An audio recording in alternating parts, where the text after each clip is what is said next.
Chapter 1. The mysterious cufflink. It was a cold November evening when Hercule Poirot received the peculiar letter. The small room of his London apartment was bathed in the soft glow of a single lamp, and the ticking of the clock on the mantelpiece echoed in the silence. A knock at the door, sharp and distinct, interrupted his contemplation. "Come in," he called in his usual polite but firm manner. The door creaked open, and Hastings, his long-time friend and chronicler, entered with a rather odd expression on his face. In his hand he held an envelope of thick, cream-coloured paper, sealed, with a rich wax imprint. Poirot's eyebrows lifted in interest as he studied the letter. Hastings didn't speak immediately, but handed the letter to Poirot with a sort of gravity. "From Mrs. Merrill," Hastings said, as if offering some explanation. Poirot took the envelope, broke the seal, and unfolded the letter inside. His eyes darted across the elegant script, noting the deliberate neatness of each word. "Dear Monsieur Poirot," he read aloud, his French accent making the words sound even more formal than they were. "I find myself in need of your services. There has been a most unusual and unsettling incident involving a family heirloom, and I trust no one but you to bring light to the matter. Please come to the Merrill estate at once. The details are strange. I beg of you to make haste. With kind regards, Mrs. Amelia Merrill." Poirot paused, folding the letter carefully, and placing it back into the envelope. He sat back in his chair, one hand thoughtfully stroking his moustache, the other tapping his fingers against his chin. The name Merrill rang a faint bell in his mind, but it was the mention of a family heirloom that caught his full attention. A mystery involving a valuable object was always a delicate matter. "Mrs. Merrill is in distress," Poirot mused aloud. "She does not ask for help lightly, I am sure. We must go, Hastings. There is something pressing about this case." Hastings, ever the curious companion, leaned forward. "Do you think it has something to do with a theft?" Poirot's eyes narrowed, the gleam of thought in them betraying his deduction. "I do not know yet, but the manner in which she asks for my help suggests that whatever has occurred, it is more than a simple crime. There is an air of complexity about it, Hastings, and that, as you know, is where I come in." The journey to the Merrill estate was a brisk one, and before long Poirot and Hastings found themselves arriving at a large, imposing manor house nestled in the English countryside. The estate, though well maintained, exuded an air of old-world grandeur, with ivy creeping up the stone walls and the faint scent of wood smoke in the air. A butler greeted them at the door and led them inside, where Mrs. Amelia Merrill, a woman in her mid-50s with a dignified air and a worried expression, awaited their arrival in the drawing-room. "Ah, Monsieur Poirot," she said, rising from her chair and clasping her hands together. "I am so grateful you could come. My apologies for the urgent nature of this call, but as I mentioned in my letter, this matter is of great importance." Poirot inclined his head, his eyes twinkling with quiet confidence. "Madame, it is no trouble at all. I am always ready to assist in matters of peculiar interest." He turned to the butler, who had silently entered the room behind him. "Please, pour us some tea." As the butler exited the room, Poirot focused his attention on Mrs. Merrill. "Now, madame, tell me what has happened." She sighed heavily, sitting back into her chair. It is a family matter, Monsieur Poirot, but I fear that it has become something much more serious. The jewel-encrusted cufflink, one of a matching set passed down for generations, has gone missing. It is an heirloom, priceless in both monetary and sentimental value. It was last seen by my husband, Arthur Merrill, only yesterday evening, when he was preparing for dinner. However, when he went to retrieve it this morning from the place where he always keeps it, on his writing desk, it was gone. Poirot's eyes flicked over to Hastings, his mind already piecing together the details. A missing heirloom, a cherished family relic, and the fact that it had vanished from a secure location. It was a classic setup for a mystery. Mrs. Merrill continued, her voice trembling with emotion. At first, Arthur thought he had simply misplaced it. But after searching the entire house and finding no sign of the cufflink, he began to grow uneasy. I, too, searched everywhere. It is as if it has vanished from the face of the earth. We have had no visitors, and I cannot imagine who would have had the motive to take it. Poirot nodded thoughtfully. It is indeed a most curious case. You say it is part of a set, a matching pair of cufflinks. Yes, Mrs. Merrill replied. My husband wears them on special occasions. He wore the other one last night. These cufflinks were a wedding gift from his late father, and they have always been kept together. The other one is still in its place on his desk. The pair is symbolic in our family. It is almost as though losing one is losing part of our heritage. Très bien, Poirot said, rising from his chair and examining the room with a keen eye. Let us proceed with a thorough search of the premises. I will need to see the location where the cufflink was last kept, and any other details, no matter how insignificant they may seem, may help us uncover the truth. Mrs. Merrill led them to her husband's study, a well-appointed room with rich mahogany bookshelves lining the walls. The writing desk stood in the center, its polished surface reflecting the dim light of the lamps. A quick scan revealed the cufflink's partner, still lying undisturbed on the desk, next to a small velvet pouch and a silver fountain pen. Poirot's sharp eyes took in every detail, noting the absence of dust in the places where the cufflink would have been placed and the slightly disturbed pile of papers in the corner of the desk. You see, Mrs. Merrill said, her voice quivering, nothing appears to have been disturbed, except for the missing cufflink. There are no signs of forced entry or a struggle. Everything else seems perfectly ordinary. Poirot nodded, running his fingers lightly over the velvet pouch. He then opened one of the desk drawers, but it was empty save for a few pens and a notebook. It is a mystery indeed, Poirot muttered to himself, his mind whirring. I have a theory, but we must first speak with your husband, madame. He may know something he has not yet told us. Mrs. Merrill nodded, leading them back to the drawing-room. Arthur Merrill, a tall, somewhat stout man in his early 60s, was sitting in an armchair, his face set in a frown of deep concentration, his brow furrowed as he saw Poirot approach. Ah, Monsieur Poirot, I trust you found no signs of the cufflink, he asked, his tone weary.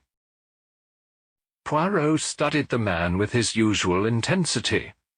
We have yet to uncover its whereabouts, monsieur, but rest assured, I shall get to the bottom of this mystery.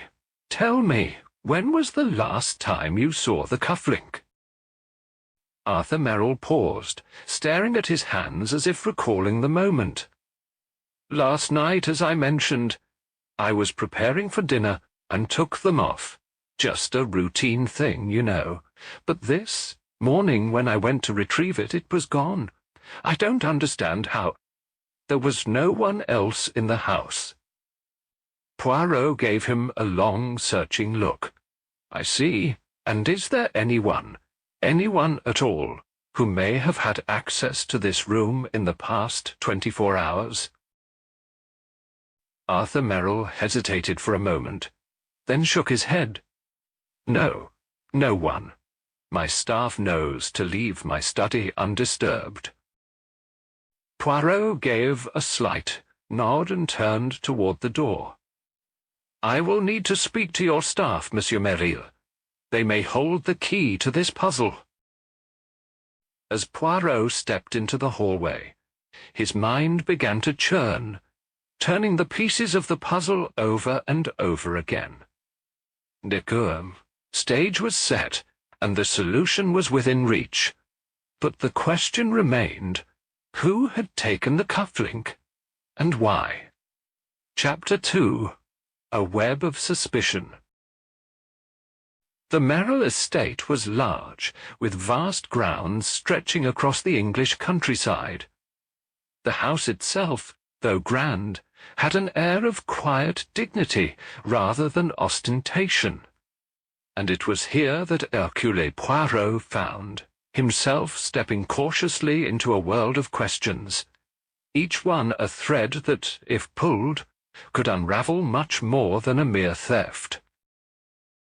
Following his brief conversation with Mr. Arthur Merrill and his wife, Poirot felt that the case had begun to take on the contours of a classic riddle. He had been granted permission to speak to the staff, and Mrs. Merrill had left to attend to other matters, no doubt in the hope that Poirot would return with news of a resolution. But Poirot knew better than to indulge in such hope. This was a mystery, not an easy task to be solved with a mere glance or passing thought. He would need time, and the patience to unravel the smallest details. "Mon ami," Poirot began, turning to his trusted friend Captain Hastings, who had been observing the situation quietly. "There is something about this whole matter that bothers me. A cufflink, a small but valuable object, vanishes with no trace. It is not only the disappearance that is curious, but the manner in which it was taken. We must think carefully." Hastings nodded, as he always did, when Poirot delved into one of his many thoughts. "It seems too neat, Poirot. It's as if whoever took it knew exactly where to look and, more importantly, where to avoid. Not many people would know that the cufflink would be on the writing desk in the first place." "Precisely," Poirot replied, "and that is what leads me to suspect that the thief may have been someone within the household, a person familiar with the routines and habits of the Merrill family. Someone who knew exactly where it was, and more crucially, that it would be found the following day by Mr. Merrill." The two men made their way toward the kitchen, where the household staff had been instructed to gather. As they entered, the atmosphere was one of low conversation and quiet tension. A group of 4 servants, a cook, a housekeeper, a maid, and a gardener stood awkwardly near the fireplace, their eyes shifting uncomfortably as Poirot and Hastings approached. "Good afternoon, ladies and gentlemen," Poirot said in his usual calm manner. "I trust you are well. I have come to ask a few questions regarding the recent, unfortunate loss of a family heirloom, a cufflink." The cook, a stout woman in her 50s, crossed her arms defensively, her lips tight. "Monsieur Poirot, we know nothing about this business. We were all in our quarters or on our duties last night. No one was in the study, and no one saw anything unusual." "Of course," Poirot said, his voice still soft and steady. "But I ask you, could any of you have inadvertently seen something out of the ordinary? A visitor, perhaps? A misplaced object? Anything unusual?" The housekeeper, a thin, older woman with glasses perched on the end of her nose, spoke up. "I was dusting the drawing-room last evening, Monsieur Poirot. But the study, I assure you, was untouched. Mr. Merrill is a man of great order. His study is always locked at night, and no one, not even myself, enters without permission." "Ah," Poirot said, tapping his fingers lightly against his lips. "A locked study, you say?" "Yes," she replied, nodding. "Only Mr. Merrill has the key, and he keeps it on his person at all times." Poirot smiled slightly, his mind already churning. "That is most curious. And when was the last time you spoke with Mr. Merrill?" "Not since breakfast, monsieur," the housekeeper said, her tone tinged with unease. "He went to his study after that. I was preparing the lunch for the family, and I did not see him again until dinner." Poirot's gaze moved to the gardener, a tall man in his 30s, who had been standing silently at the edge of the group. The man shifted uncomfortably as Poirot addressed him. "And you, my friend, what were you doing last night?" The gardener straightened, his eyes darting briefly toward the others before he spoke. "I was tending to the garden, Monsieur Poirot. It's my usual routine to inspect the grounds in the evening and make sure everything is in order. I didn't see anything unusual, and I certainly wasn't near the house." Poirot nodded thoughtfully. "I see. And you, Miss Ellie," he said, turning, his gaze toward the maid, who had been standing with her hands clasped in front of her. "What can you tell me of last evening?" Ellie, a young woman in her 20s, looked uncertain. I was cleaning the guest rooms, Monsieur Poirot. I didn't see anything unusual either, sir." Poirot studied her for a moment, noting the nervous way her eyes darted between him and the others. "And did you ever enter the study? It would have been in your duties, no?" "No, sir," Ellie answered quickly. "I never entered the study."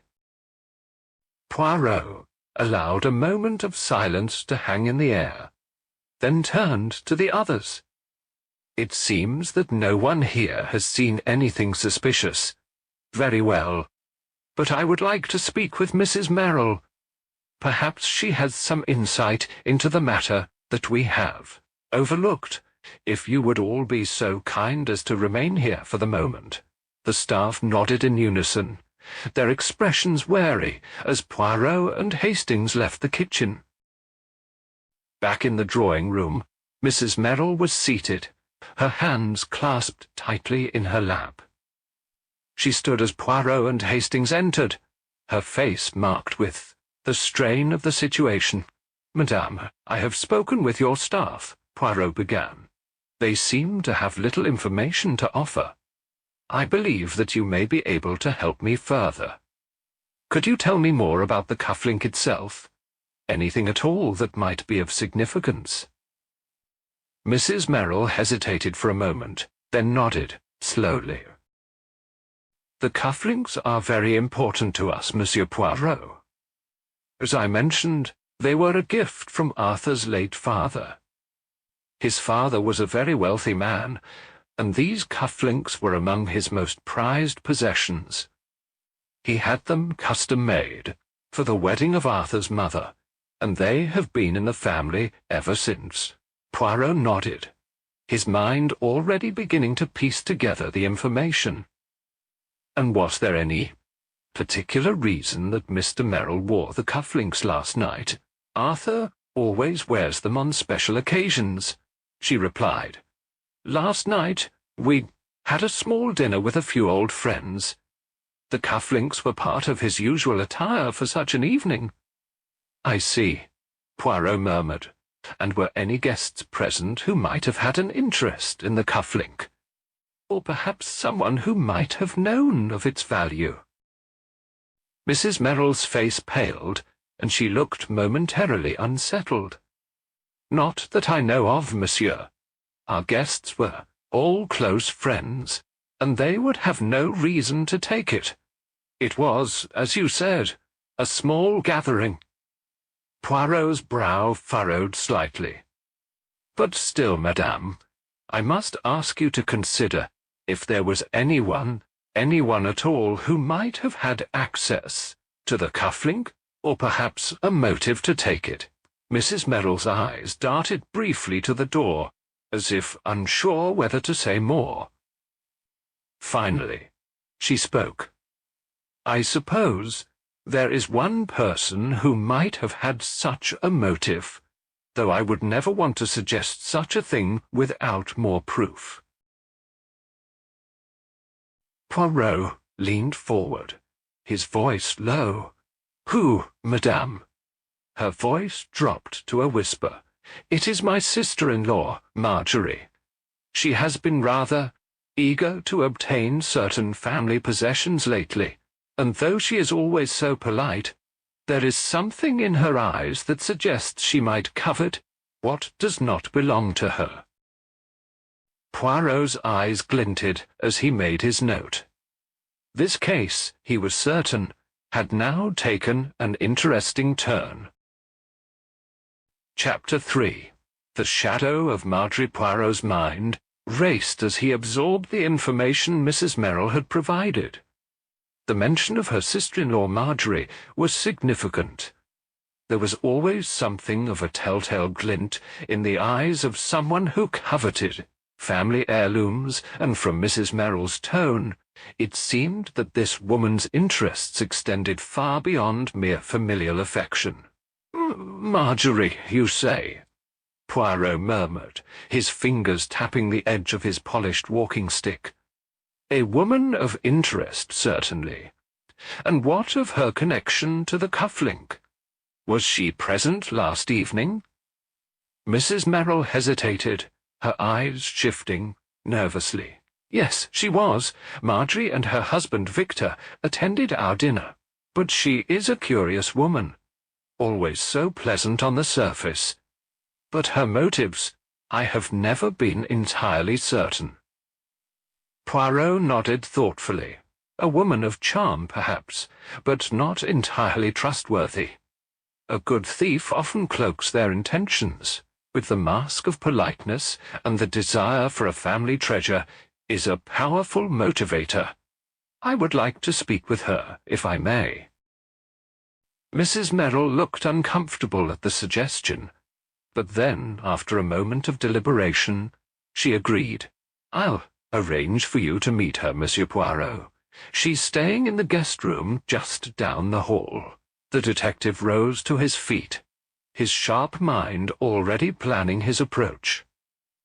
As they walked toward the guest wing of the mansion, Poirot reflected on the peculiarities of the case. The cufflink had vanished overnight, but the study had been locked. Mrs. Merrill had mentioned that only her husband had the key, and yet no one had seen anything suspicious. It was a puzzle, and Poirot relished the challenge. At the door to Marjorie's room, Mrs. Merrill knocked softly before opening it. The woman seated at the vanity turned with a practised smile. Marjorie Merrill was a striking woman in her early 40s. Tall, slender, with sharp features that could, at first glance, seem cold. But her smile, though polite, held an edge that could be felt rather than seen. "Marjorie, this is Monsieur Poirot, the famous detective," Mrs. Merrill introduced. Marjorie stood and extended her hand, her eyes glinting with curiosity. "How do you do, Monsieur Poirot? I've heard so much about you."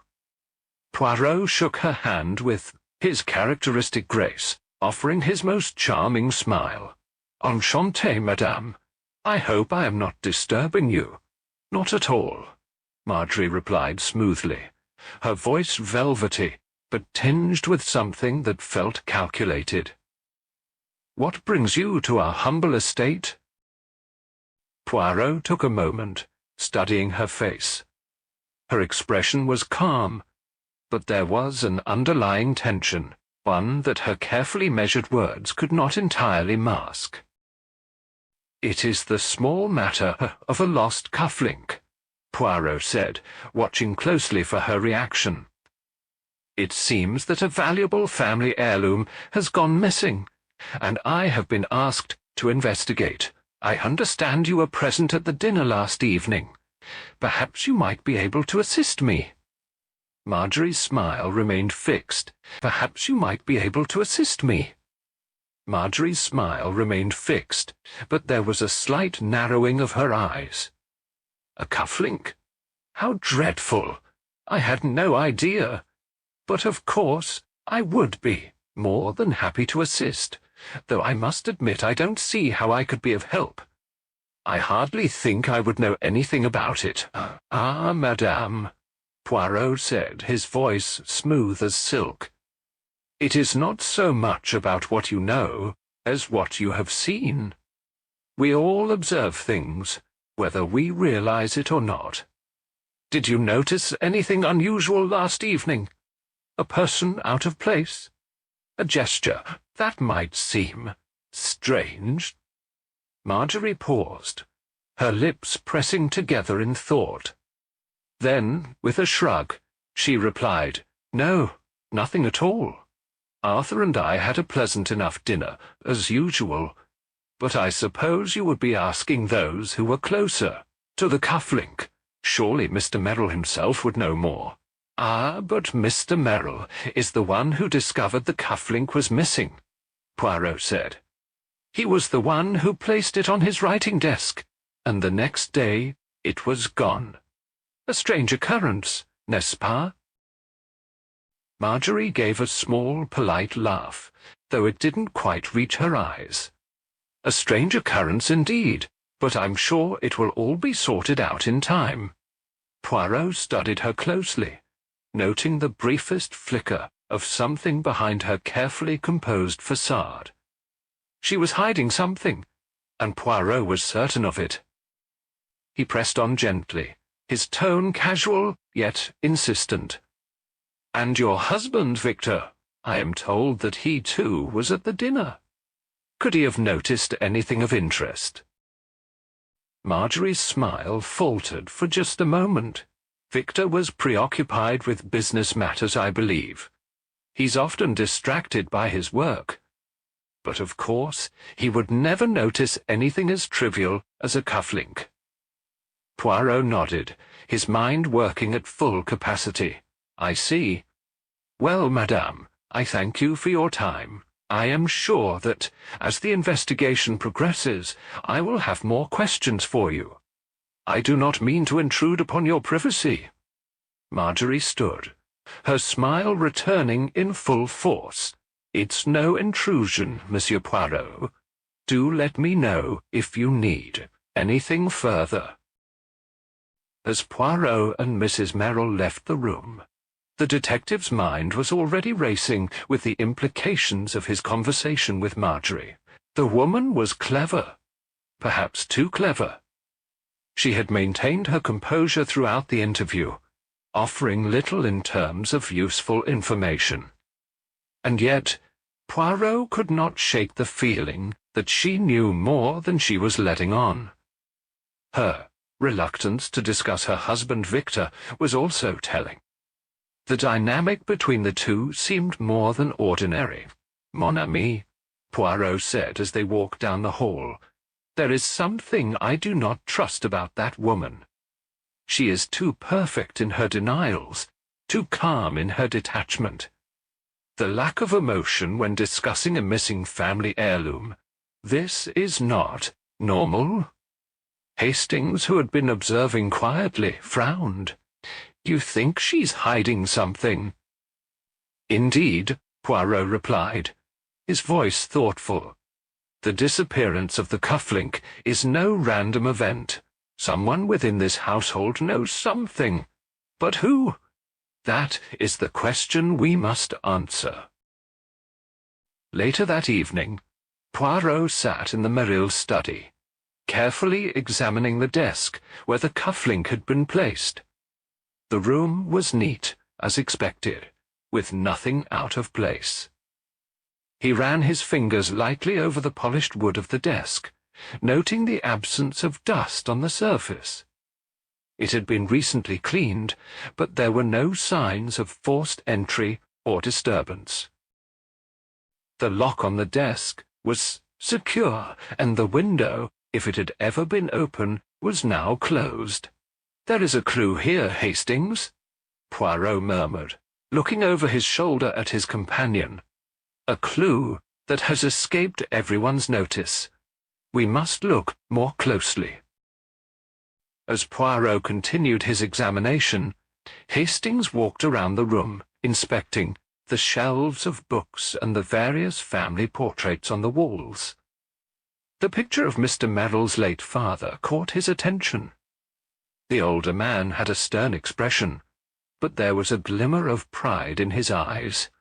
A man who had likely held his family treasures close.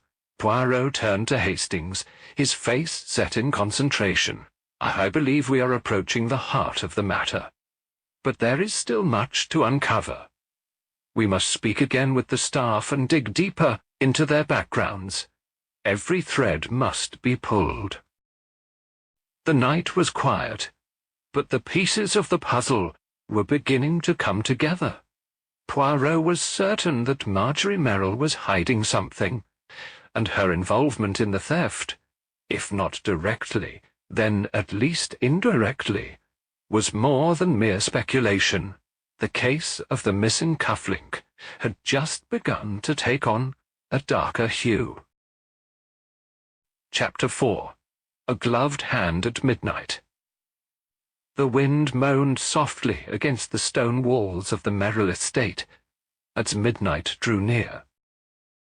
Hercule Poirot stood by the window of his guest chamber, his silhouette framed against the pale moonlight that pooled on the carpet. Though outwardly still, his thoughts moved with quiet urgency. He had reviewed each piece of testimony from the previous day in his notebook, comparing impressions, inconsistencies, and omissions. Marjorie's evasiveness and Victor's cold detachment disturbed him, as did Carrington's reluctance to answer pointed questions. Poirot knew that somewhere among them the key to the mystery glinted faintly, waiting to be uncovered, just like the missing jeweled cufflink. A soft knock on his door broke the silence. Hastings, clad in a dressing gown, stepped in with an expression of mild alarm. "Sorry to trouble you, Poirot," he said, "but I thought I heard someone moving about in the hallway just now. Quite odd at this hour." Poirot turned his head, the corners of his mouth lifting ever so slightly. "Mon ami, it is no trouble. This is precisely the hour when secrets stir." Together, they moved quietly out of the room and into the corridor, the carpet muffling their steps.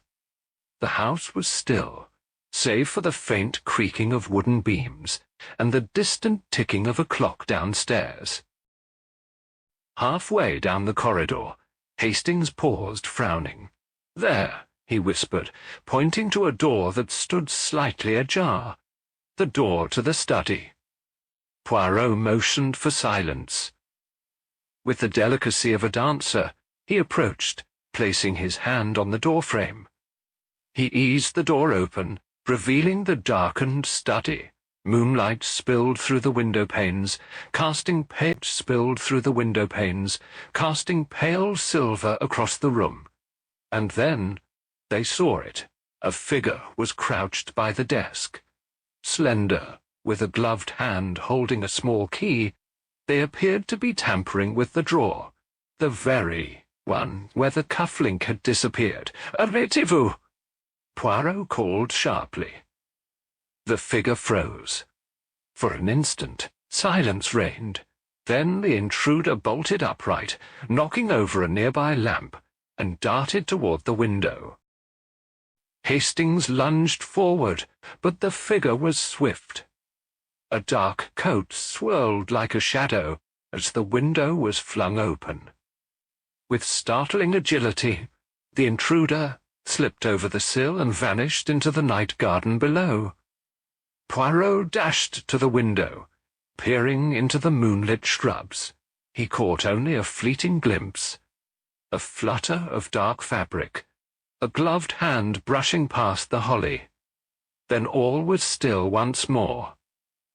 Hastings exhaled, breathless. "They're gone!" Poirot's gaze remained fixed on the garden below. Yes, gone, but not without leaving us something behind. He turned and stooped over the desk. The overturned lamp had not shattered, but beside it, resting on the rug, lay a small leather glove. Poirot lifted it carefully. It was well crafted, slim, feminine. "A woman," he murmured, "or someone who wishes to appear as one." They searched the study for any other signs of disturbance. Aside from the drawer, which had again been locked, nothing else seemed touched. The books remained in place, the paintings undisturbed. "This confirms it, Poirot," Hastings said. "The thief returned to look for something, perhaps to retrieve the cufflink." Poirot shook his head. "No, my friend. If the cufflink were hidden here, the thief would not need to return so desperately. None. What we witnessed was not the act of someone who had already taken it, but of someone who suspected that another had hidden it here." Hastings furrowed his brow. But who? Poirot did not answer immediately. Instead, he held the glove up against the light. "A left-hand glove," he observed, "monogrammed within. Look, embroidered in faint silver thread were the initials A.M. M. M. M." Hastings repeated. "Marjorie Merrill?" "Possibly, or perhaps a convenient red herring," Poirot replied. "Either way, we must not jump to conclusions. It may be that someone planted this to cast suspicion deliberately." He turned and surveyed the room again. "Come, Hastings, let us return to our quarters. In the morning I shall examine every piece of the chain again. The cufflink may be gone, but the threads of deceit are beginning to unravel." The following morning, Poirot appeared at breakfast with a gleam of intensity in his eye. He was dressed immaculately, as always, but the tone of his voice brooked no nonsense. "Mr. Merrill," he said, turning to their host across the table, "I require a private word with your valet Carrington, at once." Arthur Merrill set down his teacup, clearly startled. "Carrington?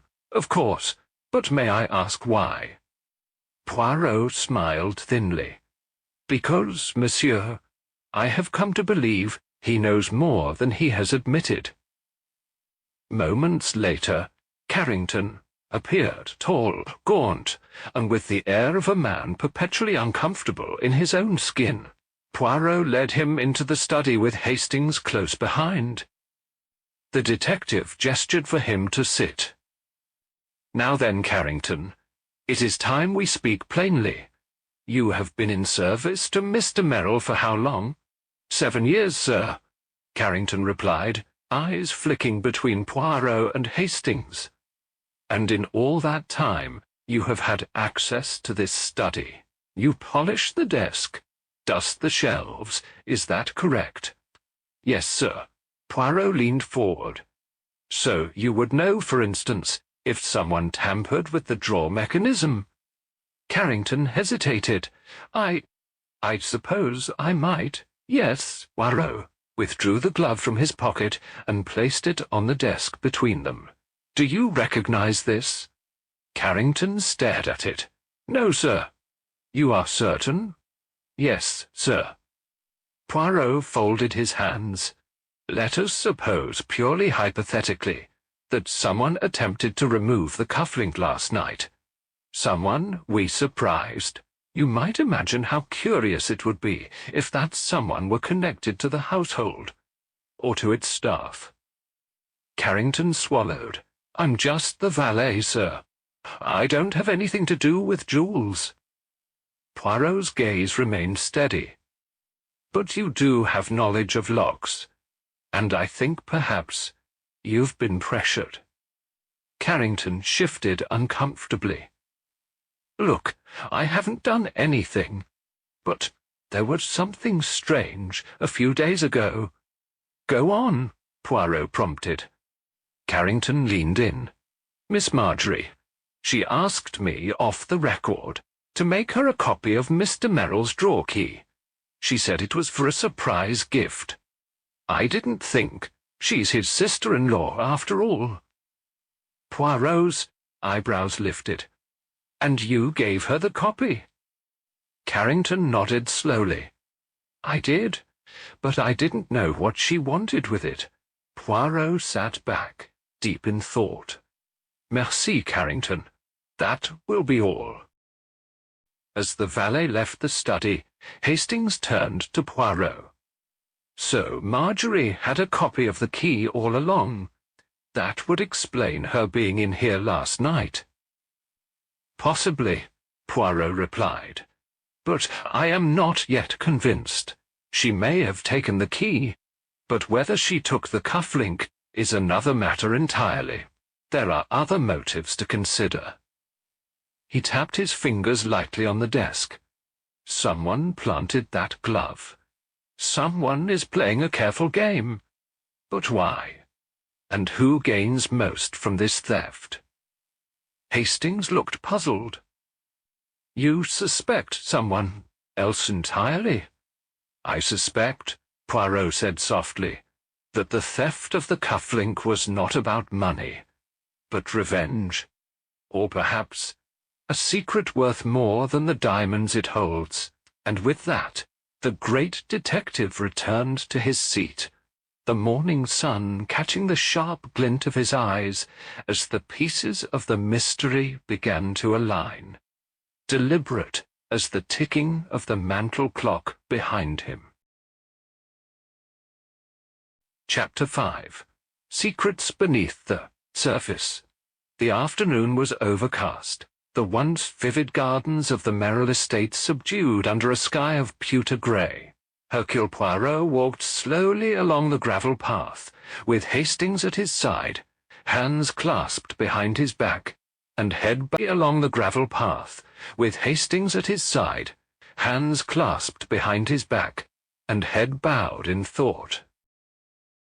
"The affair takes on an unusual shape, Hastings," he murmured. "There are too many layers, too many performances. When people act too cleverly, mon ami, they forget to guard against the little things." "You think Marjorie planted the glove to divert suspicion?" Hastings asked. Poirot nodded slowly. "It is a possibility, but perhaps even she is being manipulated. We must be careful not to fall into the trap of the most obvious suspect. The truth, as always, hides where no one thinks to look." They paused near the ivy-covered trellis, where, the night before, the mysterious figure had disappeared. Poirot examined the area again. The damp earth beneath the hedgerow showed a faint disturbance. Small, distinct heel prints. Delicate, feminine. Yet what struck Poirot was not the prints themselves, but what accompanied them. A small streak of green. He bent to examine it. "Grass dye," he murmured, "used in decorative arrangements to maintain colour in topiary during colder months. This was brushed off a garment, most likely a coat hem Freshly dyed. Hastings looked puzzled. Is that important? Poirot smiled faintly. It tells us that the person who fled through here was not only aware of appearances, but likely involved in maintaining them. Someone who dresses deliberately, even at midnight. Not a simple burglar, Hastings. They returned to the house, where Arthur Merrill was waiting in the library with Victor Hargrave and Marjorie. Tea had been served, but no one had touched it. "Poirot," Merrill said, rising, "I understand you spoke to Carrington this morning. He told me about Marjorie and the key." Marjorie sat stiffly, her face pale but her chin high. "I have nothing to hide," she said coolly. "I asked Carrington for a copy of the drawer key because I was planning a gift for Arthur, a rare pen I wanted to surprise him with. I thought placing it in the drawer would be symbolic." Poirot nodded. "A charming idea. But why, madame, did you not mention it earlier when we discussed the drawer?" Marjorie hesitated. "Because I realized how it might appear, that I had a motive to steal the cufflink. I was afraid." Arthur looked at her with confusion. "But Marjorie, why be afraid if you were doing something innocent?" "Because you've never trusted me, Arthur," she snapped suddenly. "Ever since Florence died, you've looked at me as if I were some parasite. You tolerated me only because I was your wife's sister." Victor, silent until now, interjected quietly. "You know that's not true, Marjorie." But she turned sharply toward him. "Isn't it, Victor? Or are you just upset that I've drawn attention away from your own secrets?" Victor's expression didn't change. "I have nothing to hide." Poirot cleared his throat delicately. "Let us not turn this into a trial, mes amis. Everyone here may have reasons for fear or secrecy, but I seek only the truth." He turned toward Victor. "Monsieur Hargrave, tell me, what was your relationship with Florence Merrill?" The question hung in the air like a thunderclap. Arthur Merrill stiffened. Marjorie's eyes widened. Victor remained composed. "She was my friend. I was best man at her wedding. We met at Cambridge years ago." Poirot narrowed his gaze. "Only a friend?" Victor nodded slowly. "Yes, though I won't deny that before her marriage I once had feelings for her." Arthur stood. "Is this really necessary, Poirot?" "Unfortunately, yes," Poirot said. "This case is about more than a missing jewel. It is about what that jewel represents, and to find its path, I must follow every trail." He paced slowly. "The cufflink was a gift, was it not?" Arthur nodded. "Yes, it was given to me in Florence by her uncle, Lord Ascombe, on our wedding day. He had it custom-made, one cufflink for each of us. Mine was set with emeralds, hers with sapphires, both with the Ascombe crest." "And what became of hers?" Arthur's eyes dropped. "I buried it with her. It seemed fitting." Poirot tilted his head. "Indeed, and yet that creates a puzzle. Because, Monsieur Merrill, there are rumors that your wife's grave was disturbed last autumn. Were you aware?" A sharp gasp escaped Marjorie's lips. Arthur turned a furious glare on Poirot. "What are you suggesting?" "I suggest nothing," Poirot said calmly. "Only that this fact cannot be ignored. There was silence in the room." Poirot let it stretch, then continued. "If Florence's cufflink is missing, and yours has now vanished, what might someone be seeking to do? Reunite them? Sell them as a set? or perhaps send a message. Victor's calm facade flickered. This is madness. No one would rob a grave for that. Poirot arched a brow. Would they not if they believed the cufflink held a secret? He turned again to Marjorie. Madame, did you know your sister kept a diary? Marjorie blinked. A diary? Yes. A private journal. I found reference to it in old correspondence, letters sent by Florence to Lord Ascombe, now archived at his estate. She hinted that she had recorded something important. Something about you, Mr. Merrill. Arthur's fists clenched. That's ridiculous. I know of no such diary. But someone does, Poirot said quietly. And I suspect that person believes it to be hidden, or was hidden, in the drawer alongside the cufflink. Victor stood abruptly. This is absurd. You're chasing shadows. Poirot looked at him coolly.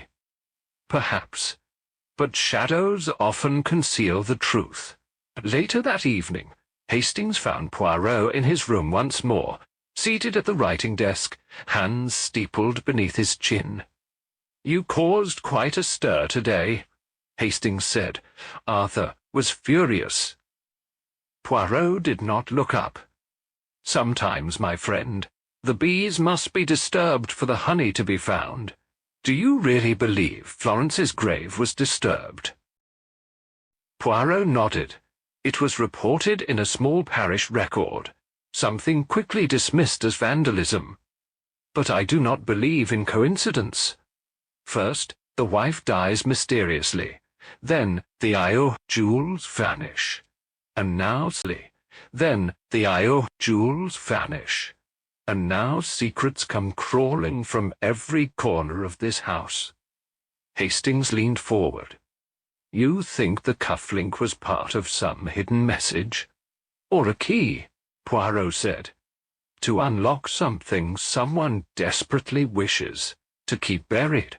Whether it is guilt, betrayal, or truth, I cannot yet say. He opened a folded paper on the desk. I've sent a wire to Lord Ascombe's solicitor. If Florence's diary exists, it may hold the heart of this mystery. Hastings nodded. And, in the meantime? Poirot smiled.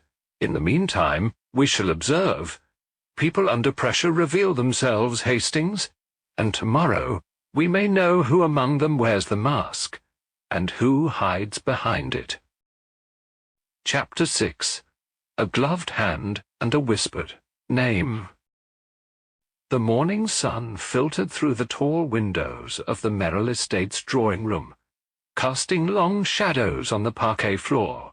Hercule Poirot stood by the fireplace, meticulously brushing specks of dust from his already immaculate sleeve. Across from him, Arthur Merrill brooded in silence, his eyes on the fire rather than the detective. It has become apparent, Monsieur Merrill, Poirot said at last, that there is more to this matter than theft. Someone here is playing a game of misdirection, and I suspect the end goal is not merely the jeweled cuff. Arthur looked up slowly. Then what is the end goal? Poirot? That is what I intend to find out. A sharp knock interrupted them. Carrington, the butler, stepped in, his face grave. Inspector Blunt has returned, sir. With news. Show him in, Arthur said wearily. The inspector entered with a brisk nod. His boots still bore the evidence of the muddy country lanes.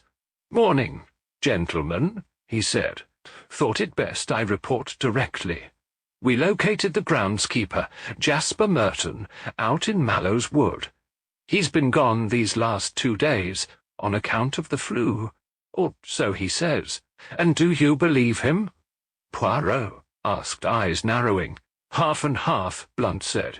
He's unwell, sure enough, but he also seemed nervous. I asked about any disturbances, and he admitted he saw a figure skulking near the chapel 2 nights ago. A woman, he said, late, near midnight. She was wearing gloves and a green velvet coat, but he didn't recognize her. A green velvet coat? Poirot murmured. Yes, sir.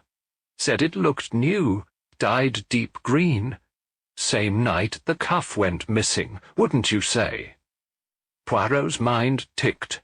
The grass dye, the delicate footprints, the green smear by the trellis, and what direction did she go after? He asked. Toward the chapel, not back to the house. Poirot exchanged a glance with Arthur. The chapel, where Florence is buried, Blunt nodded. Exactly. Poirot turned to Arthur. Monsieur, I believe it is time we inspected your late wife's tomb. Arthur looked stricken. Do you truly think? Her grave has been tampered with. I think someone believes what lies beneath is worth disturbing, Poirot said grimly. The family chapel was a modest stone structure, tucked behind a copse of elms. Inside, the air was cool and faintly damp, and Florence Merrill's tomb lay at the far end, beneath a carved angel. Arthur unlocked the iron gate with a heavy key. The crypt had not been entered in months, and the door groaned on its hinges. Hastings held a lantern aloft. Over here, he said, pointing to a thin line of dust disrupted across the stone floor. Someone's been here recently. Poirot knelt, examining the faint scuffs in the dust. Gloved fingers, he murmured, touching the edge of the oeuf. Marble lid. And not just dust. See here, Hastings. A faint imprint where a book once lay. A rectangle just so. Florence's diary? Hastings asked. I believe so. But why take it now? Poirot's brow furrowed. Because something in that diary was never meant to be read by the wrong eyes. They returned to the house, Poirot deep in thought. Back in the drawing-room, Marjorie awaited them. She looked pale and tired, clutching a teacup with trembling fingers. "Is it true," she asked, "about the chapel?" Arthur nodded. "Someone's stolen something from Florence's crypt. Perhaps a diary." Marjorie swallowed hard. "I didn't know she kept one." Poirot watched her closely. "Madame, tell me truthfully, was there discord between you and your sister in the months before her death?" Marjorie met his gaze. "We were strained. Florence didn't approve of me staying on here after she married. She thought I was dependent, too fond of society. She accused me of taking advantage of Arthur's generosity." Poirot nodded. "And did you?" Her chin rose. "Perhaps I was careless with money, but I loved my sister, and I would never have harmed her." "Yet you argued with her often and bitterly?" "Yes, but she never mentioned a diary." Victor Hargrave entered just then, holding a small envelope. "This came for you, Poirot, from Lord Ascombe's estate. Special courier." Poirot took the envelope, his hands precise. He slit it open with his nail, unfolding the letter carefully. "It is as I suspected," he said after a moment. "The solicitor confirms Florence kept a journal. Lord Ascombe knew of it. She mentioned in a letter, dated just weeks before her death, that she had written down everything." He looked up. "Everything, it seems, about her suspicions." Arthur frowned. "Suspicions of what?" Poirot met his eyes. She believed someone was trying to poison her. A stunned silence filled the room.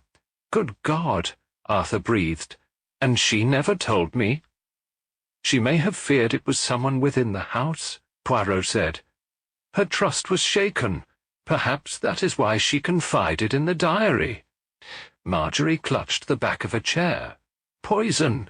But wasn't it pneumonia that killed her? Officially, yes.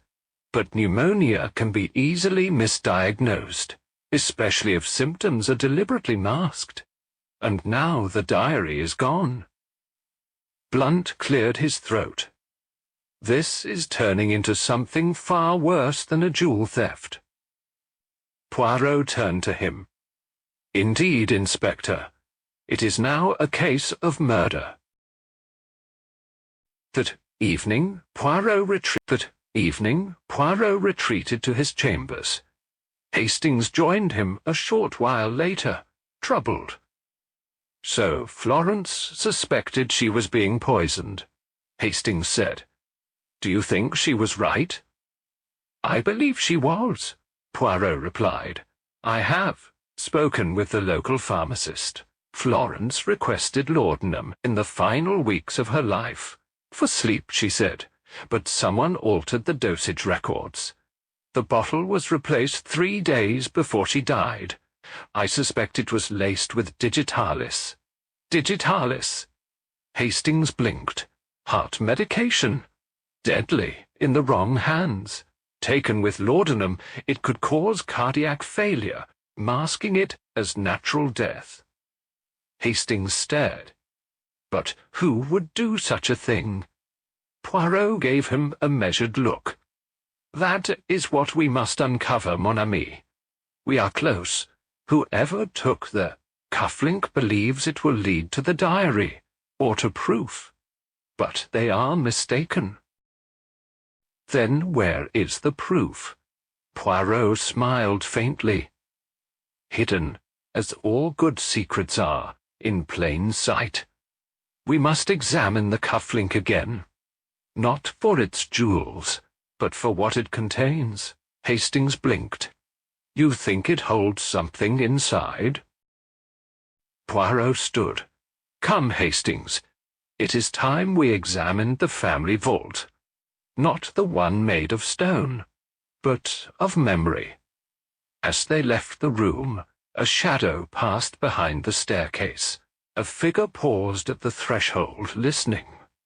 Then, retreating into the corridor, a gloved hand reached for the telephone. A whispered voice spoke into the receiver. He knows. Chapter 7.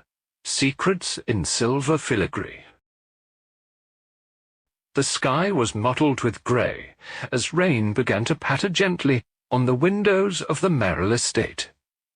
Inside, Hercule Poirot sat at a writing desk in the guest salon, the cufflink carefully laid on a white linen cloth before him.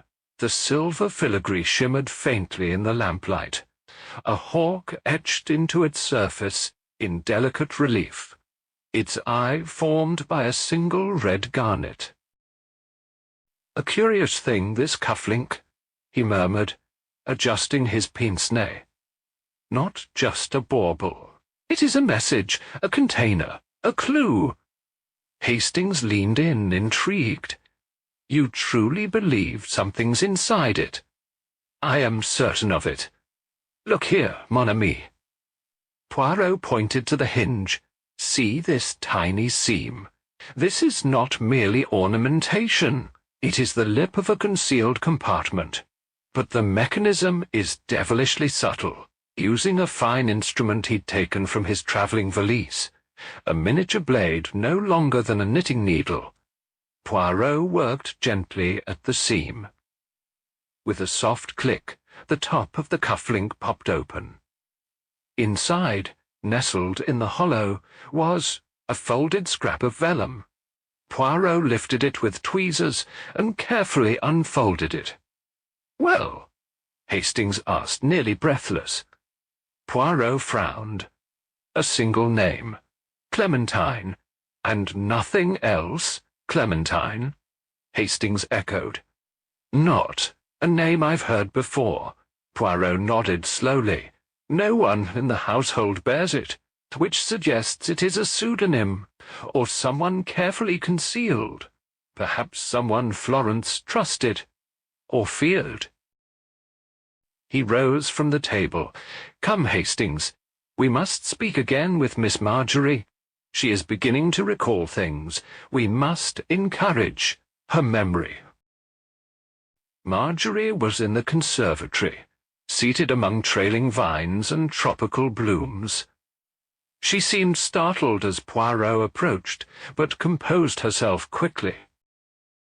"I'd rather not talk about Florence any more," she said coolly. "Understand, mademoiselle," Poirot said gently. "But I ask only one thing. Does the name Clementine mean anything to you?" She hesitated, her cup poised mid-air. "No, I don't think so. Is it someone Florence knew? I believe so. It was concealed in the stolen cufflink." Marjorie set her cup down with a tremble.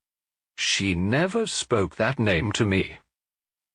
"But perhaps you saw it written?" Poirot pressed. "In a letter, a journal. On one of her visits to London, did she meet with someone privately?" "I don't know," Marjorie snapped, then caught herself. "Forgive me, it's just all these questions. Florence has been dead nearly a year." Poirot gave her a long, thoughtful look. "Grief affects us differently. But the past has a habit of re-emerging, like footprints beneath melting snow." As they turned to leave, Hastings whispered, "She's hiding something." Poirot nodded. "She is frightened, and fear makes people forget, or pretend to." That afternoon, Poirot visited the village parish. Reverend Giles, a stooped and scholarly man, greeted him in the rectory. "Ah, Monsieur Poirot, I've heard you're investigating the theft." "Indeed, but I seek something else. Do you keep a record of Florence Merrill's visits before her death? Confessions, counseling, donations?" Giles's brows furrowed. "I don't keep confessions in writing, of course, but she came to me several times. She was troubled." "Troubled how?" "She believed she was being watched, that someone in the house wanted her gone. She even confessed once, tearfully, that she regretted marrying Arthur." Poirot's eyes narrowed. "Did she mention a name?" "Clementine." The vicar paused. "No, but she did once ask if annulments were possible in cases of emotional deception. She believed someone close to her had deceived her in a most terrible way. She didn't say more." Poirot inclined his head. "Merci, Reverend. You've been most helpful." That evening, a strange quiet fell over the Merrill estate. Even the usually bustling servants seemed subdued. Poirot dined lightly, then gathered the household in the library. "I have made progress," he announced. "The cufflink contained a name, Clementine. Florence feared someone. And I now believe her death was no accident, but a deliberate act, planned and executed by someone she once trusted." Gasps followed, and Arthur turned pale. "You think someone here killed her?" Poirot gave a slight nod. "Yes, and that same person sought to destroy the diary she left behind, but they failed. For Florence left clues, she always did." Victor Hargrave spoke up. "But if the diary's gone, what can you prove?" Poirot gave a little smile. "Ah, but it is not gone. It was never—" Poirot gave a little smile. "Ah, but it is not gone. It was never in the crypt. That was a ruse, I believe. Florence hid it where no one would dare look, among her private things, in plain sight. Monsieur Merrill, I must search her bedroom." Arthur hesitated, then nodded. Of course. Florence's bedroom had been sealed since her death.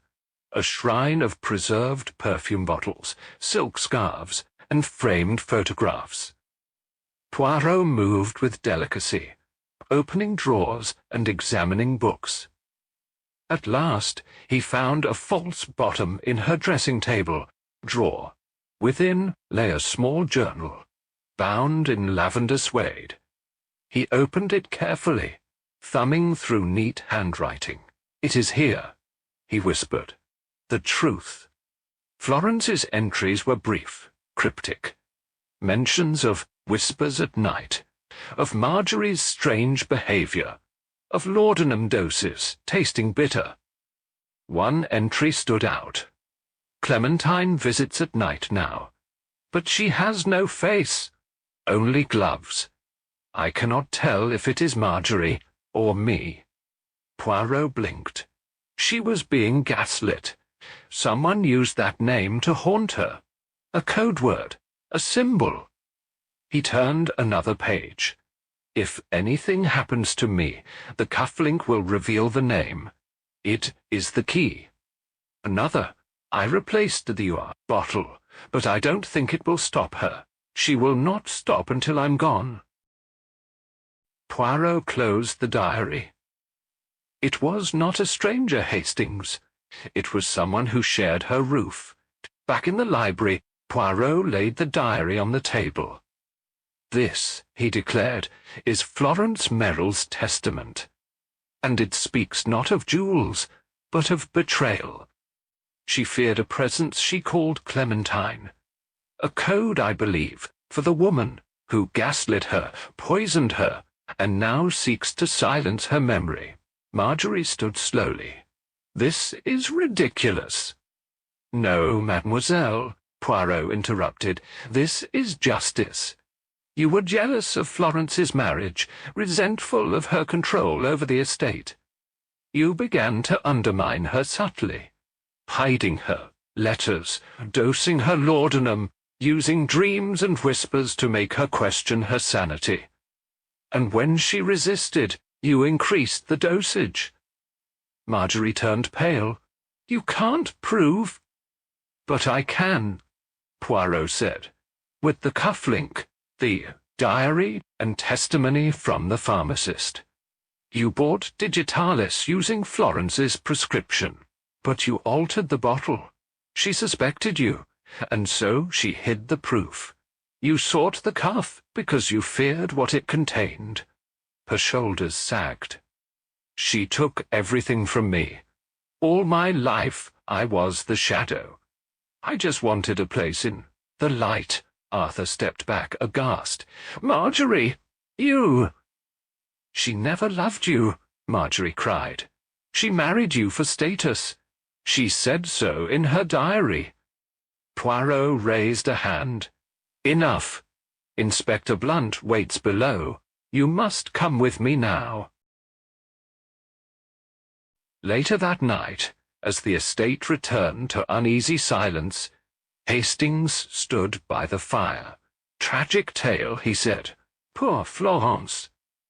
"Yes," Poirot replied, "but at last her voice has been heard." He gazed down at the opened cufflink.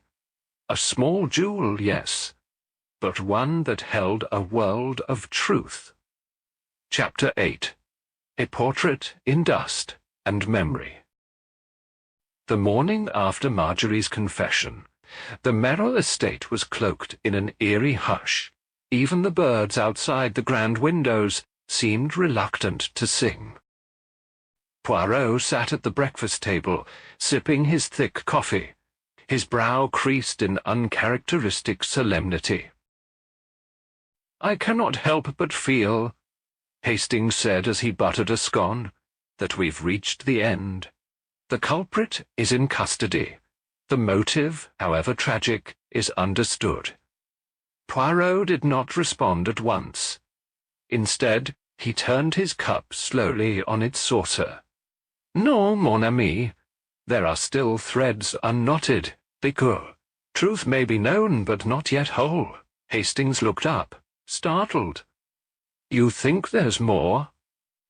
"I think," said Poirot softly, that Florence Merrill knew more than she wrote in her journal.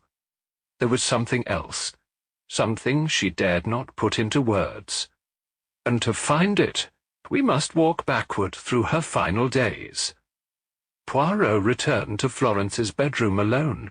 It had the faded elegance of a once vivid life frozen in time. Ivory lace gloves on the dressing table, a hairbrush heavy with auburn strands, the faint trace of sandalwood perfume still lingering in the upholstery. He moved slowly, respectfully. He paused before a large oil painting above the fireplace. Florence at 27, regal and poised, painted just weeks before her marriage to Arthur. There was something peculiar in the background, an object partially obscured behind a velvet curtain. Poirot leaned in.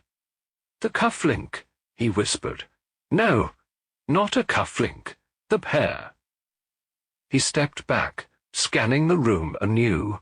One was found. The other remains. He dropped to his knees and inspected beneath the hearth, tapping lightly along the stone. A soft thunk answered him near the edge.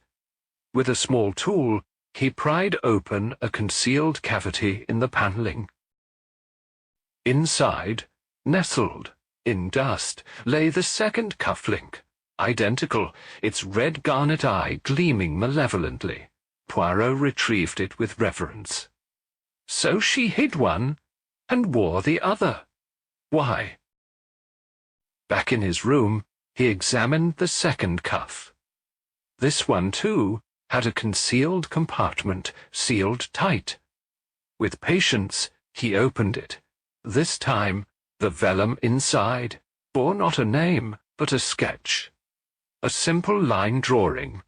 Florence standing beside a man. Not Arthur, not Victor Hargrave. Someone else, younger, with a scarf around his throat. Poirot's eyes lit up. Alors, a lover, a confidant, or a brother? Downstairs, he found Hastings reading by the window. "Hastings, do you recall that the vicar mentioned something about Florence seeking annulment on the grounds of deception?" "I do. It seemed rather shocking. And yet now it is less so. I believe she learned something about her husband after the wedding that shattered her trust. Perhaps something connected to this mysterious figure." "Shh!" handed Hastings the sketch. Hastings examined it with a frown. "Do you recognize the man?" "No," Poirot said, "but someone in this house might." "But someone in this house might." They found Arthur Merrill alone in the study, his face drawn, eyes bloodshot from a night without sleep. "I know I'm not supposed to speak with you until the inspector gives permission," he said, "but go on. Ask what you will." Poirot sat gently. "Who is the man in this sketch?" Arthur studied the drawing. His expression changed, his mouth thinned. "That's impossible. This is Alan." "Alan? My younger brother. He died 5 years ago in a boating accident off Brighton. Florence never met him." "And yet," Poirot said softly, "she drew him. She carried his image close." Arthur's voice was brittle. "I don't know how she could have. I never spoke of him, our family. We were estranged. Alan was always the wild one. He resented me for inheriting the estate." Poirot nodded. "And you married Florence shortly after his death?" "Yes. Was she ever frightened of water?" Arthur blinked. "Yes. She never set foot in the lake. Why?" Poirot rose.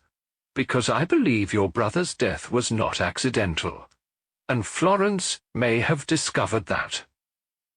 Arthur stood abruptly. "Now wait just a moment. Are you implying "No, monsieur. I imply that your late wife may have suspected it. And that fear, that unresolved terror, was perhaps the root of all else." Arthur looked down at the sketch again, and his shoulders slumped. "She asked questions once, about Alan. I shut her down. I couldn't talk about it." "Which only made her dig deeper," Poirot murmured. "And perhaps what she found led her to confide in the one person she thought loyal.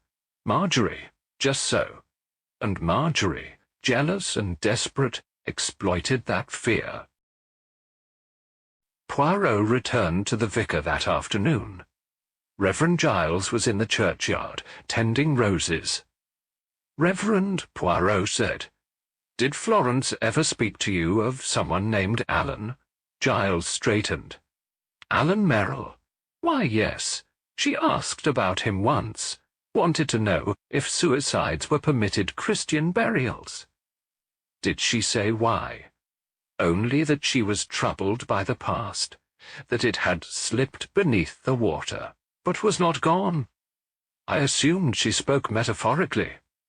Poirot nodded gravely. "Thank you. That confirms much." Back at the estate, Poirot stood before the family portrait gallery. A long corridor of stiff oil paintings and gilded frames. Hastings joined him. "You've worked it out," Hastings said. Poirot nodded slowly. "Florence discovered that Arthur's brother, Alan, did not die by accident. Perhaps he was driven to his death, or worse. The details are still clouded, but she knew, and she feared what that meant.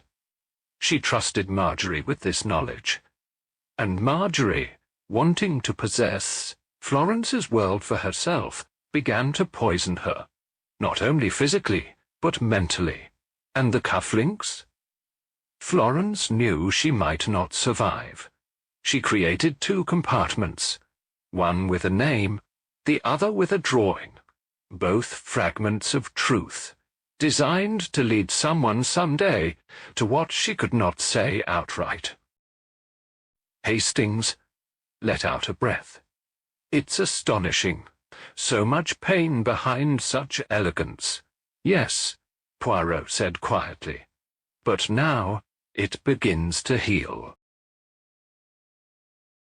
The next morning, as Poirot prepared to depart, Arthur Merrill approached him outside the estate, where the mist still clung to the hedges. "I wanted to thank you," he said stiffly.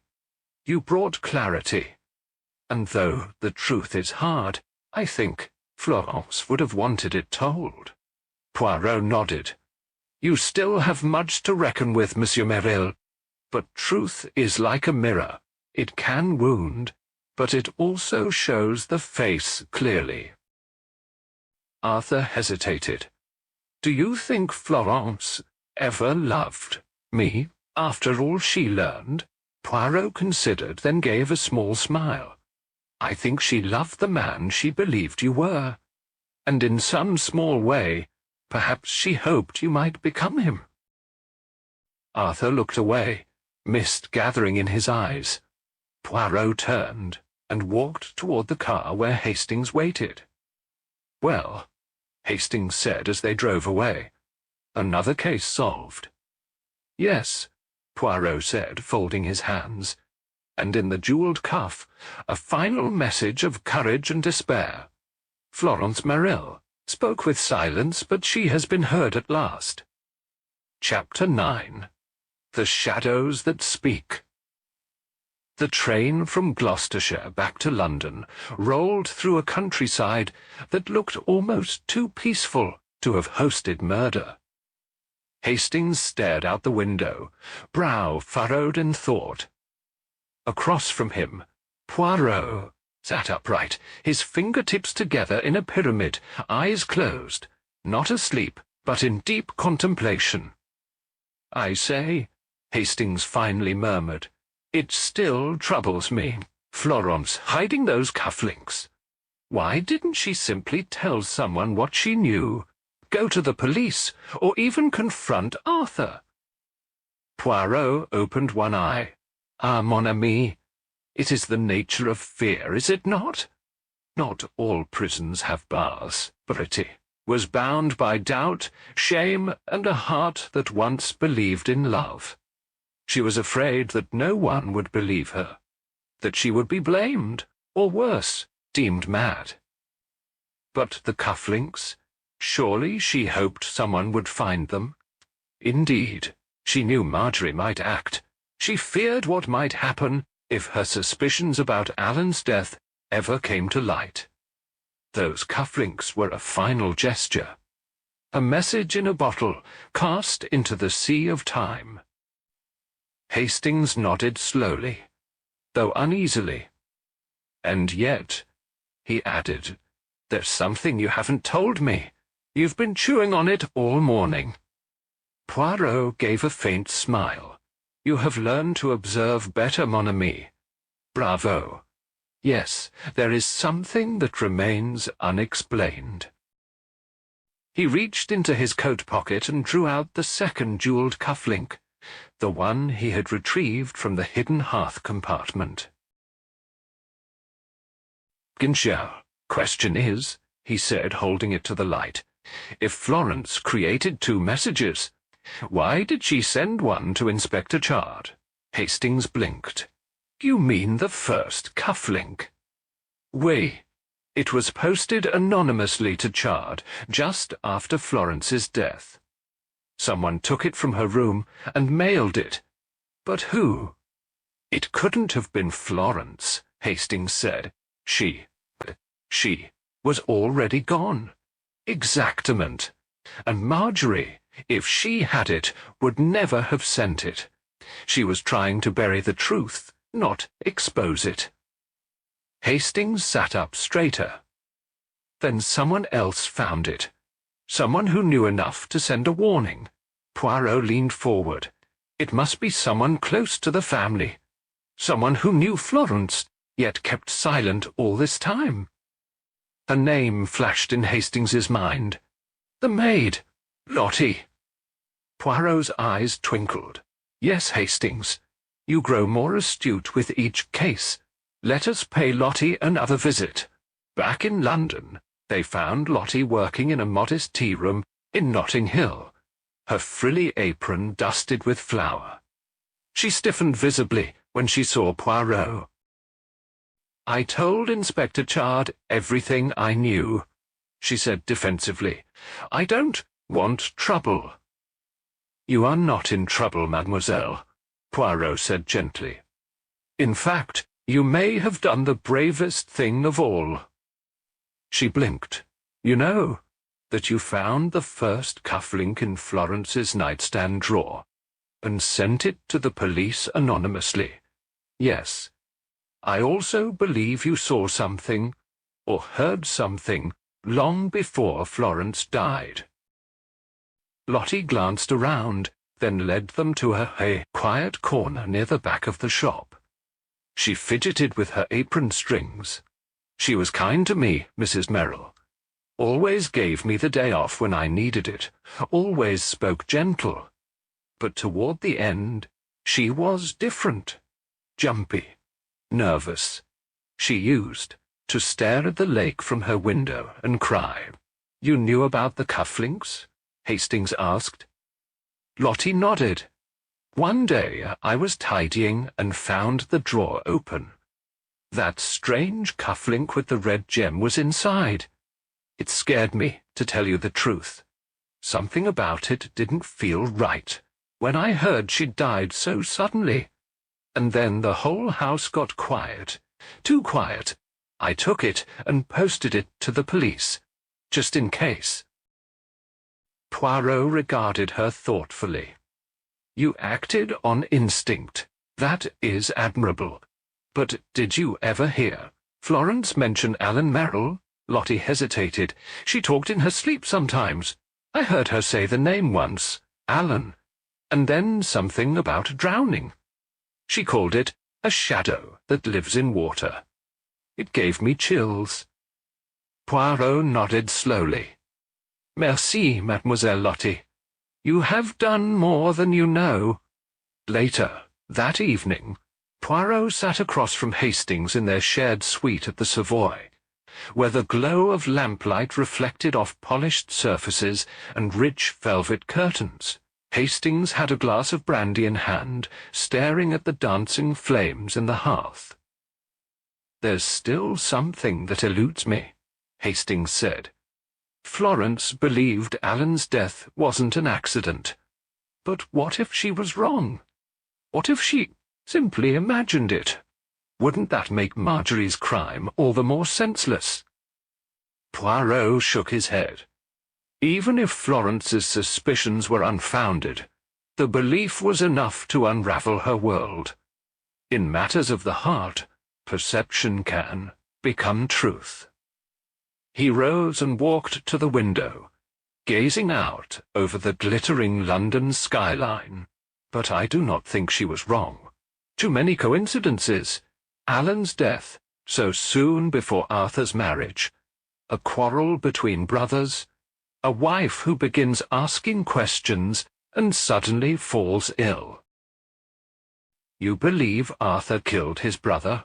Believe that Arthur knew what happened that day on the water.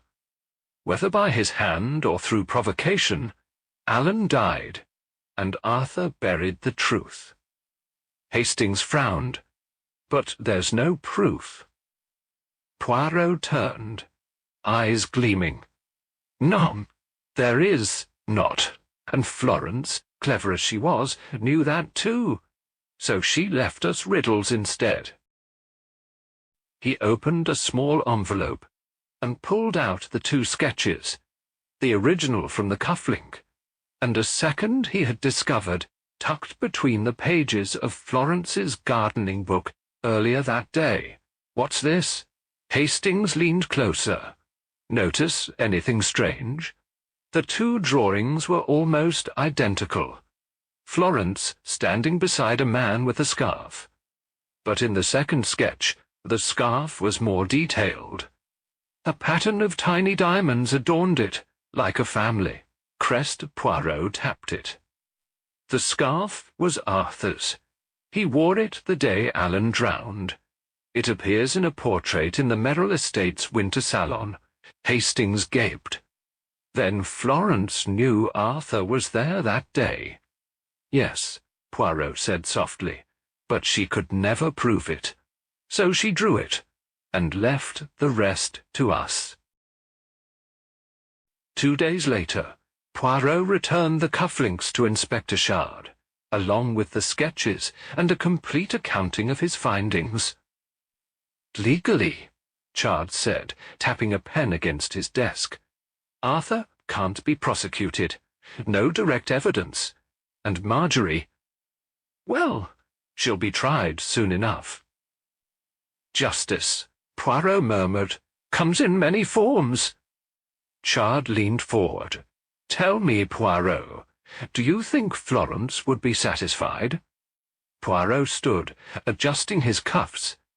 "She once said the dead cannot speak. I hope we have proven her wrong."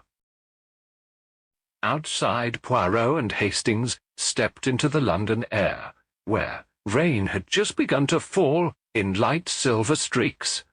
"So that's it, then," Hastings said, lifting his collar.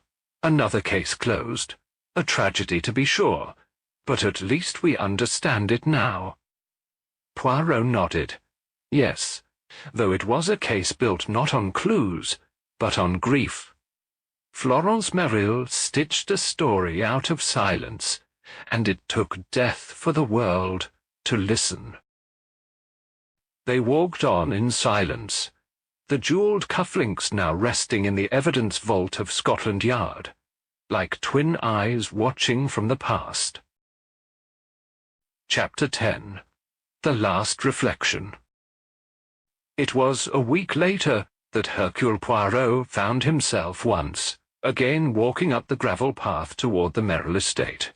The spring rains had softened the air, and daffodils now nodded gently along the flower beds that bordered the once forbidding manor. Hastings, ever by his side, cast a cautious glance toward the great house. "I don't know why we've come back, Poirot. Everything's been settled. Marjorie's confession, Arthur's disgrace.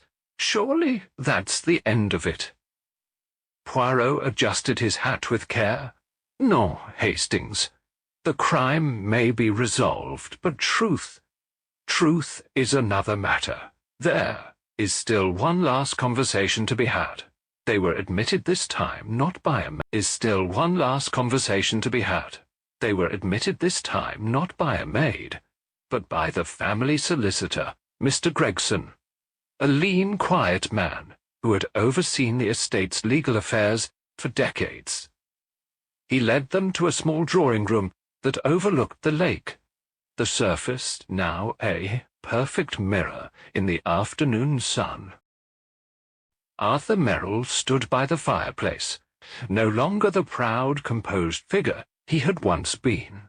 His jacket hung looser on his frame, his eyes sunken and rimmed with shadow. But his expression, as he turned to greet Poirot, was defiant. "You've returned to gloat, I suppose," he said flatly. "No, Monsieur Merrill. I have come because justice, though necessary, is often incomplete. I do not come to point fingers, but to offer clarity." Arthur gave a bitter laugh. "There's little clarity to be had. Marjorie poisoned my wife. Florence, God rest her, died afraid of me. And I, the remaining Merrill, am now little more than a scandal in a silk tie." Poirot approached him slowly, hands behind his back. "And yet," he said gently, "you still have a choice, monsieur, whether you wish to remain a figure haunted by shadows or become a man who steps into the light." Arthur turned toward the window, staring at the lake. "I never meant for any of it to happen. Not to Alan, not to Florence." "You were there the day Alan died," Poirot said. "You argued, did you not?" Arthur did not respond. "You both loved Marjorie. But Alan was younger, more reckless. She seemed drawn to him. At last Arthur spoke. We went rowing. He goaded me, told me Florence was too good for me. Said Marjorie would never want me, not truly. I grabbed his arm, just to shut him up. He stood up, laughing, lost his balance. His voice cracked. He hit his head on the boat rail when he fell. I tried to pull him out. I swear I tried.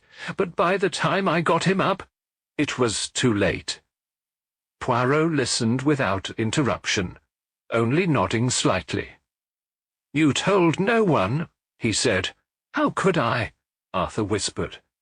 "It would have destroyed the family. My father had just died. Florence needed stability. Marjorie, she needed someone to blame. I let her think Alan drowned through carelessness. That was easier.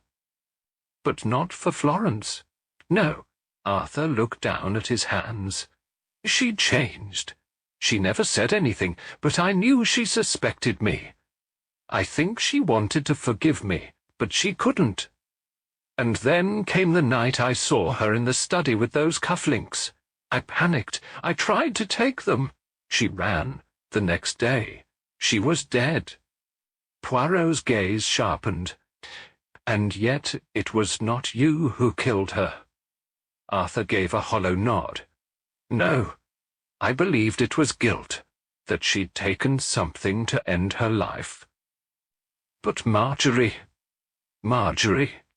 Poirot repeated softly, had grown accustomed to secrets of her own, and could not bear the threat of one more." They stood in silence for a long moment.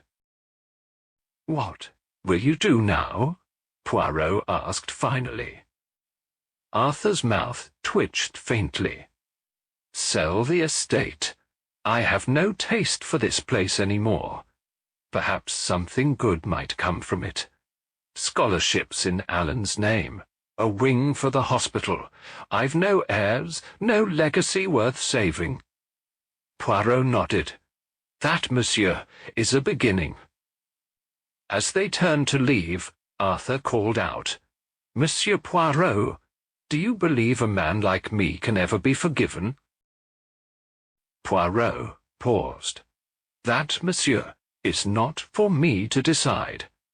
But truth is the first step. The rest is up to your conscience and time." That evening Poirot and Hastings dined quietly in a small bistro just off St. James's.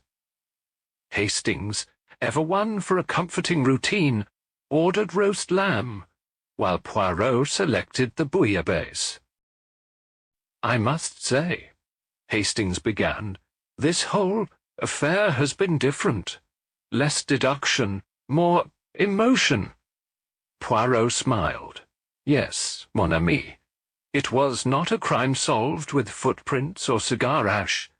This was a tapestry of pain, woven over years."